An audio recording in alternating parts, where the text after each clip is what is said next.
Welcome to Art at Your Library at Carnegie-Stout Public Library for October and November 2020.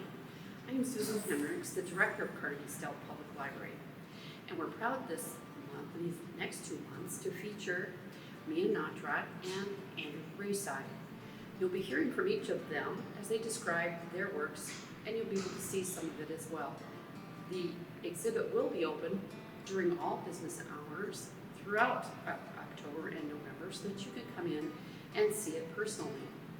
The library has a long history in the arts. Dating back to 1902 when the library opened, our first work of art received is this vase, which was donated by Judge O.P. Shiras. Many of the library's original artworks were donated by art lovers in the community. And Art at Your Library is a continuation of this program and our love for the arts. The Art at Your Library is intended to celebrate our local artists in particular. Thank you and enjoy the show. My name is Andrew Rayside. I was born and raised in the Midwest, in various places in the Midwest. My father was a Presbyterian minister, but eventually I ended up in New England, where I worked as an artist and an art teacher for 27 years at a school called the Spalding Youth Center, which is a residential school for kids with behavior disorders. So my pictures can be divided really into two categories. The older of the two categories is done in the expressionist style, and that is called The Fool's Journey. And I was thinking about the fool as the medieval member of the king's court. Not necessarily someone who makes poor decisions, but really to the contrary, maybe the one person in the king's court who could really speak truth to power. So this is one of the pieces from the Fool's Journey series, and it is entitled The Cost of Apathy. And I was thinking in terms of the burden that the fool has to deal with as a result of his apathy. The other group of pictures that I have is abstract expressionist painting. This was inspired, for me, it was mostly inspired by the New York School of Abstract Expressionists who were popular in the 1950s. The one abstract expressionist who most people know of is Jackson Pollock. And I have one picture that was actually influenced by Jackson Pollock. We'll look at that a little later. And this is a picture that I made as a memorial to my good friend's son who died of drug addiction at age 28, just a few months ago. When I mentioned Jackson Pollock before, this is the painting that's somewhat influenced by him. It's entitled Angel of Color. And I was thinking a little bit of the angel actually kind of just emerged. I didn't really have an idea, but when I started that I was going to paint a picture of an angel. But I did have the idea that I was going to try to do something that spoke a little bit to the situation that a lot of people are thinking about right now in terms of racial diversity and equity. So these two pictures are kind of a matched set. I'm hoping to sell them both to someone. The title is Jericho, Texas. And Jericho, Texas is a ghost town in East Texas. There's no one that lives there anymore. At its peak, it had a population of about 100 people. And I had the idea that somehow the thought of Jericho, Texas to me connected with thoughts about Donald Trump's wall. These are some works that I made on paper. Some of the time I work on a stretch canvas, but I actually prefer to work on paper. Some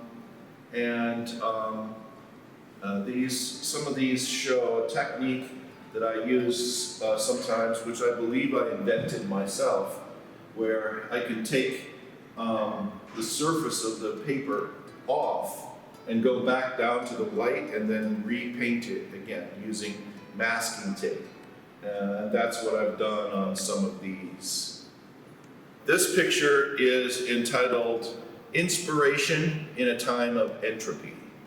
And I was thinking about the kind of situation that we find ourselves in during the pandemic and how that influences our thoughts and influences the way we work. Thank you very much to the Carnegie-Stout Public Library for involving me in the arts program here.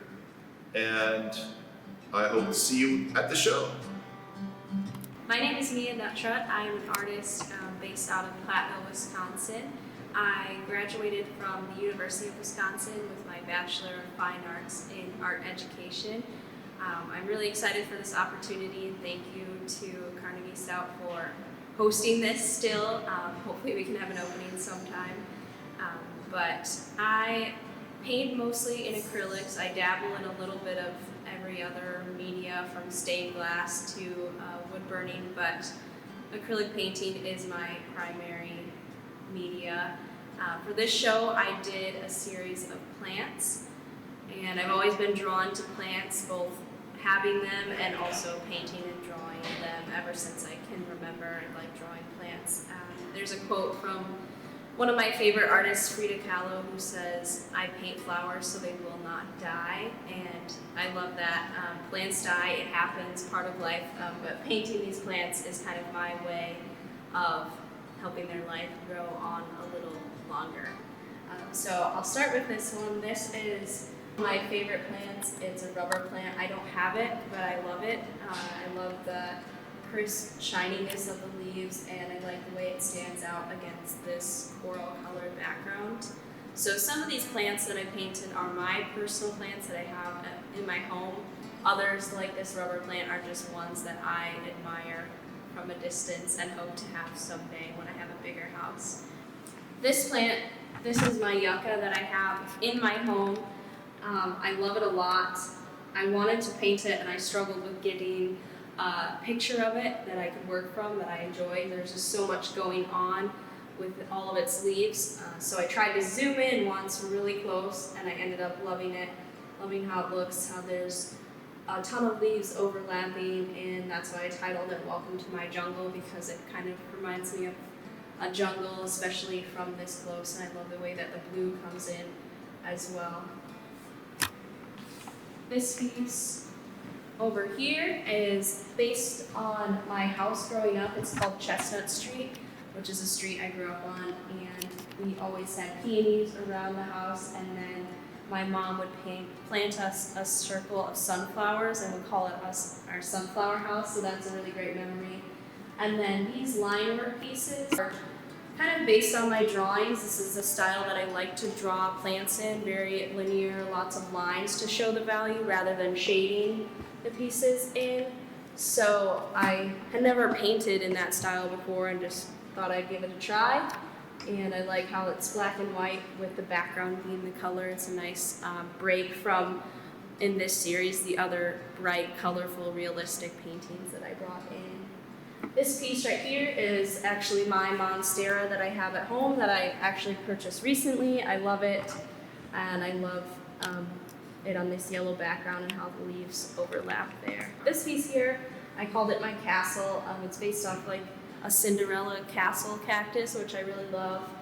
This one took a little more of an abstract route. I left out the spines on purpose. I just liked how it was linear, vertical, without them, and I just like the smoothness of it, which is kind of contradictory to it being a cactus.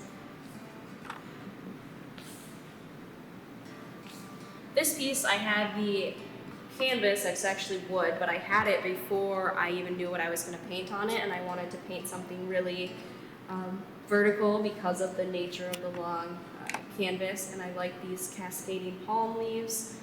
I called it dry waterfall because it just kind of is falling down and leaving this negative space here at the bottom. This one is called Shift in Perspective because of this big leaf here that you see. It's just a different way of looking at a rubber plant, how it's right up in your face and then you're looking over that leaf to the rest of the plant. I love the negative space that happens in this piece because of the way the leaves overlap and the perspective that it's painted at. I also love the contrast of red and green that naturally happens in that plant. This piece is a bird of paradise, and I called it Transition. It's a very tropical plant that I have in my house, but I will probably never get to see it flower like this, unfortunately, so this is a way for me to see that flower and have it in my home. And this piece is another line work piece, very simple. I tried to just focus on the lines of the palm plant and contrast that with the dark background.